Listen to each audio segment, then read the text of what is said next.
নমস্কার, আসসালামু আলাইকুম। আমি জুইমোদক কিশোরগঞ্জ জেলার একজন নারী উদ্যোক্তা এবং টিম ইডিপি অফ বাংলাদেশের অ্যাসিস্ট্যান্ট অ্যাকাউন্ট্যান্ট হিসেবে দায়িত্বরত আছি।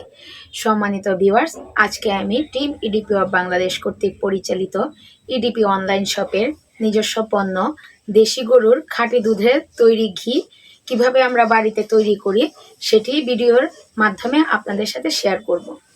মূল ভিডিওতে যাওয়ার আগে এখনও যারা আপনারা আমাদের ইউটিউব চ্যানেলটি সাবস্ক্রাইব করেননি, দয়া করে সাবস্ক্রাইব করে নেবেন এবং ভিডিওটি সম্পূর্ণ দেখে লাইক, কমেন্ট এবং শেয়ার করার অনুরোধ করছি। তাহলে চলুন কথা না বাড়িয়ে মূল ভিডিওতে যাওয়া যাক। সম্মানিত ভিউয়ার্স, তাহলে চলুন আমরা বাড়িতে কিভাবে আপনাদের পছন্দের হাতের তৈরি খাঁটি ঘি তৈরি করি সেটি ভিডিওর মাধ্যমে দেখা যাক।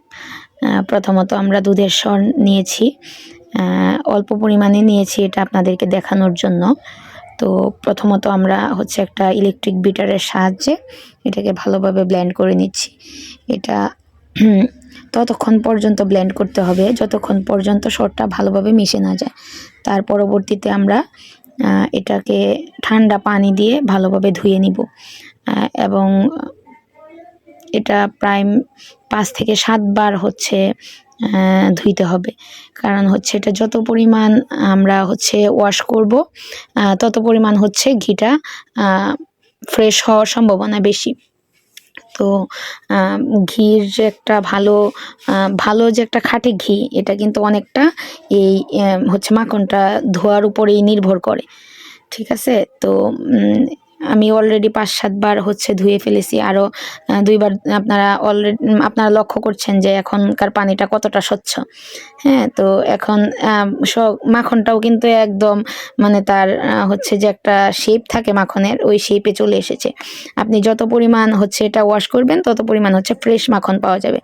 আর মাখনটা যত পরিমাণ ফ্রেশ হবে, ঘিটাও ফ্রেশ হওয়ার সম্ভাবনা কিন্তু তত বেশি।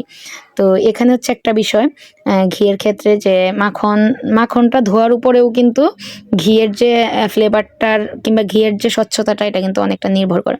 তো এই পর্যায়ে আমার ধোয়া কমপ্লিট। আমি ভালোভাবে ছেঁকে এটা একটা কড়াইয়ে নিয়ে নিয়েছি এবং আমরা চুলার আঁচটা একদম রেখেছি লো মিডিয়াম আছে।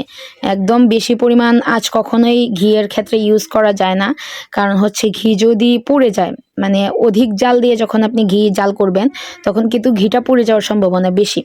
তো সেক্ষেত্রে একটা অসম্ভব বাজে একটা স্মেল আসে ঘির। তো এখানে লো মিডিয়াম আঁচেও রাখতে হবে এবং অনবরত এটা নাড়তে হবে, কারণ যদি একবার নিচে লেগে যায় তাহলে ঘিয়ের সেই টেস্ট আর থাকে না।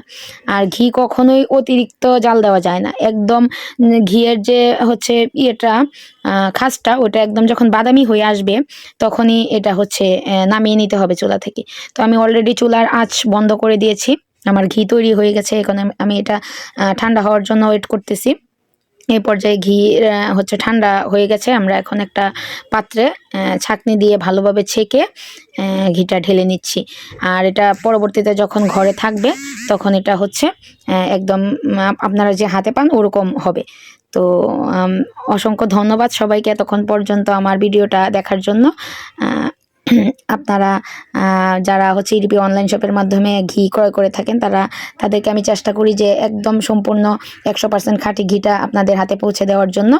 তো আপনারা আমাকে আশীর্বাদ করবেন যেন আমি এভাবেই আমার প্রোডাক্টের স্বচ্ছতা ধরে রাখতে পারি এবং আমার ক্রেতাদের কাছে আমি সঠিক পণ্যটা দিতে পারি।